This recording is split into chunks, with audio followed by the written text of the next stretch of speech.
Did Fauci lie under oath? When he was asked by Senator Rand Paul, he had to react to this and much more. Is Kentucky senator, he's also a medical doctor, Rand Paul. I have checked with multiple sources. They have confirmed to me, Senator, there's no shortage of monoclonal antibodies like Regeneron. Eli Lilly has a version of it as well. There's no shortage. Why would the federal government control it? What? Realize this is the difference between socialized medicine and capitalism.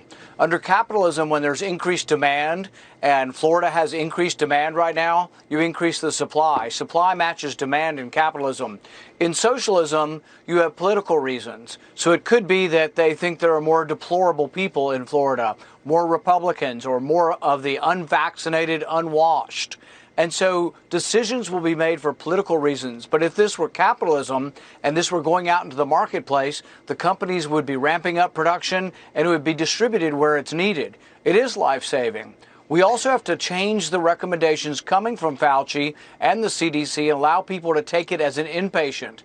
You can be an inpatient with relatively good oxygenation, talking, not yet on a ventilator, but they won't give it to you if you've gotten beyond 10 days of symptoms or if you're an inpatient. You could have 4 days of symptoms, be put in the hospital. You still meet the criteria as far as symptoms, but once you cross the threshold from the ER into the hospital, they deny you treatment. There's a lot of bad things going on. A lot of lives could be saved if we would allow the monoclonal antibodies to be used. We also should be looking at allowing inhaled steroids to be used as an outpatient and also as an inpatient. They've known about these things. There's studies, trials. It all adds up to that they're good treatments, but the government's stopping it. And by the government owning all the monoclonal antibodies, we no longer have any form of capitalism. What we have is socialized distribution, and that's going to lead to problems. I thought of you this week. You had COVID. You stated it publicly. I'm not disclosing anything private.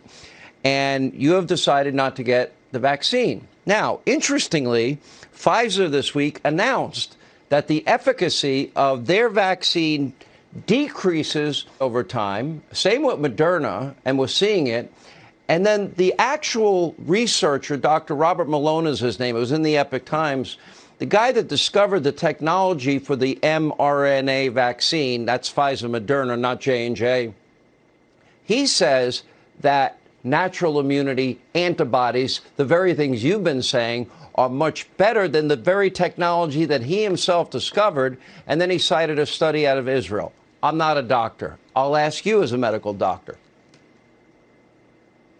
Over 100 million Americans have gotten the disease naturally.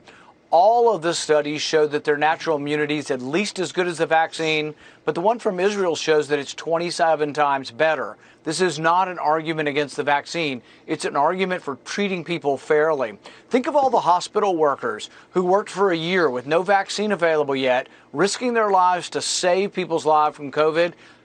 Thousands of them got COVID naturally, have immunity, and now the hospitals, because Fauci is breeding this ignorance and this unscientific approach, they're all being told, if you won't take it, you'll be fired. How unfair and insulting is that to our hospital workers? There's one thing the government could do, though, right now on the vaccine front. Instead of just approving a booster, the booster is not specific for Delta. They should do what Donald Trump did and have Operation Warp Speed for the next generation, which will be a Delta vaccine.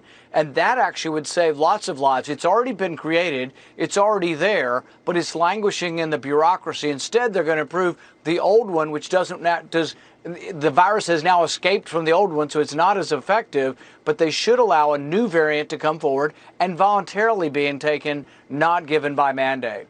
Dr. Paul, you've been very insightful. You were right. Dr. Fauci was wrong.